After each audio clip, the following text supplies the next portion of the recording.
இஷானோட வீட்டுக்கு போன அந்த சாரும் அவனோட டிராயிங்ஸ் எல்லாம் கொண்டு வந்து பசங்க கிட்ட காமிச்சு ரொம்ப அழகா இருக்குன்னு சொல்லிட்டு காமிச்சிட்டு இருக்காரு. நம்ம எல்லாருக்குமே ஏபிசிடி படிக்க தெரியும், ஆனா ஏபிசிடி சரியா படிக்க தெரியாத ஒருத்தர் இருக்காரு, யாரும் தெரியுமான்னு சொல்லி கேக்குறாரு. கண்டிப்பா நம்ம பேரை சொல்லிதான் அசிங்கப்படுத்த போறான்னு சொல்லி இவனை யோசிச்சுட்டு இருக்கான். அது வேற யாரும் இல்ல, நம்ம பெரிய சயின்டிஸ்ட்னு சொல்லிட்டு இருக்க ஆல்பர்ட் ஐன்ஸ்டைன் தான் சொல்றான். இவர் மட்டும் இல்ல, கரண்ட் கண்டுபிடிச்ச எடிசனும் சரி, இவ பெரிய ஆக்டரா இருக்க அபிஷேக் பச்சனும் சரி, இவங்களுக்கு எல்லாம் எழுத படிக்கவே சரியா வராது.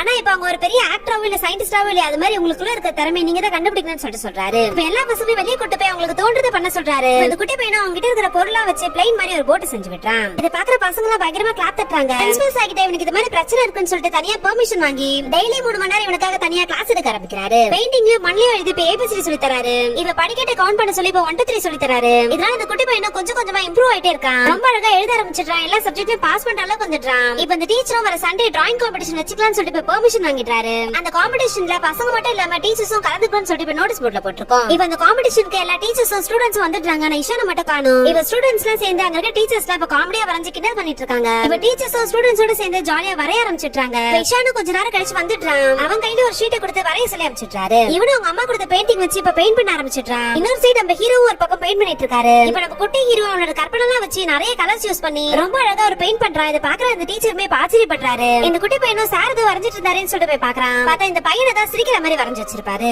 இத பாக்குற அந்த பையனும் சந்தோஷத்துல அழ ஆரம்பிச்சிட்டான். இந்த காம்படிஷன்ல யார் வின் பண்ணாங்கன்றது சொல்றாங்க.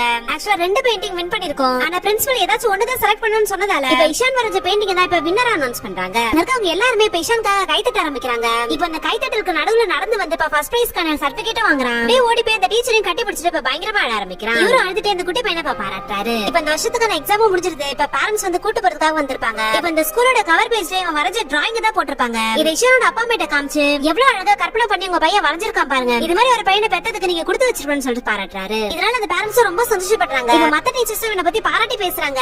எல்லா சப்ஜெக்ட்டுமே கிளியர் பண்ணிட்டான்னு சொல்லி இப்ப பேப்பரையுமே காட்டுறாங்க. என்னால என் பையனை புரிஞ்சுக்க முடியல, ஆனா நீங்க அவனை புரிஞ்சுக்கிட்டீங்க, இந்த நன்றியை நான் என்னைக்குமே மறக்க மாட்டேன்னு சொல்லிட்டு பாடுறாரு. இப்ப இந்த குட்டி பையனை சாருக்கு பாய் சொல்லிட்டு கிளம்புறான். ஆனா அந்த குட்டி பையன் திரும்ப அந்த சார் கிட்டே ஓடி வந்துட்டான்.